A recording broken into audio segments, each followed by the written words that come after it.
Bien, donc d'abord 2 mots sur PVI. Donc nous sommes une ETI francilienne, donc nous avons une activité de construction de machines spéciales ferroviaires et de véhicules industriels. Nous avons la RATP dans les années 95 nous a fixé un challenge qui était celui d'équiper la butte Montmartre de bus électriques. Alors il s'agissait de minibus puisque la mission de ces véhicules est très complexe, puisque d'abord ça monte beaucoup. À Montmartre, on a des pentes qui vont jusqu'à 19%. Et nous avons donc réalisé 2 prototypes qui ont tourné dans les années 90, à la fin des années 90, et ensuite avec succès. Et la RATP nous a commandé ensuite des véhicules de série. On a fabriqué une douzaine de véhicules qui tournent encore aujourd'hui et donc qui transportent à peu près 1 million de passagers par an. Et ces véhicules, en fait, on s'est assez vite rendu compte, on est tombé sur, enfin je dirais la physique n'a pas changé depuis, et nous sommes assez vite tombés sur la problématique qui était le fait on avait le choix de mettre beaucoup de batteries, mais on transportait plus de passagers, ou alors il fallait réduire la taille des batteries, et donc à ce moment-là recharger les batteries au terminus. Donc à l'époque, avec nos amis de chez Saft et la société Multicontact, dont le président est dans la salle et je le salue, nous avons développé donc un bus qui se rechargeait à chaque terminus, enfin à chaque fin de boucle, à la place de la mairie du 18e. Et avec 75 kWh de batterie, on arrivait à décharger en gros 130 ou 140 kWh donc par jour.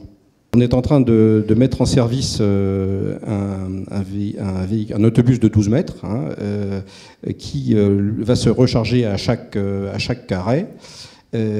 Donc c'est ce qu'on appelle le projet Watt.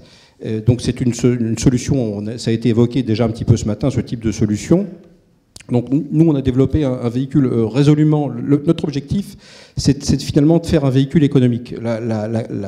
Depuis maintenant un certain temps, on vend des véhicules électriques et on sait que le marché ne démarrera que si le client est face à une solution qui est une solution raisonnablement économique.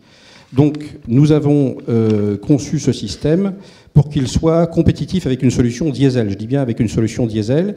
Et donc on est capable, avec ce type de véhicule, de concurrencer une solution diesel et d'être moins cher sur une exploitation typique de ce bus qui est de 15 ans.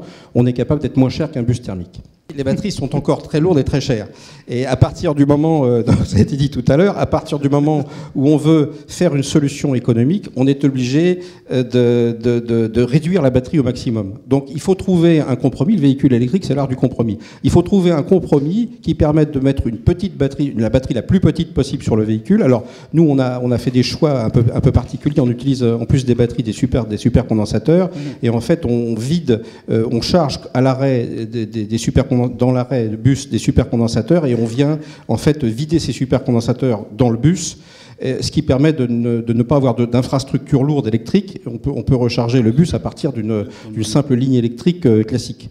Et donc, en fait, il faut arriver à diminuer la taille de la batterie. Alors, c'est faisable sur des véhicules urbains, sur des véhicules dont le profil de mission est connu. Alors probablement qu'effectivement à l'avenir, je dirais que ces systèmes-là, ils supposent finalement, on va dire, une infrastructure particulière pour une ligne particulière. C'est clair que des solutions comme l'induction, elles auront l'avantage d'un partage multimodal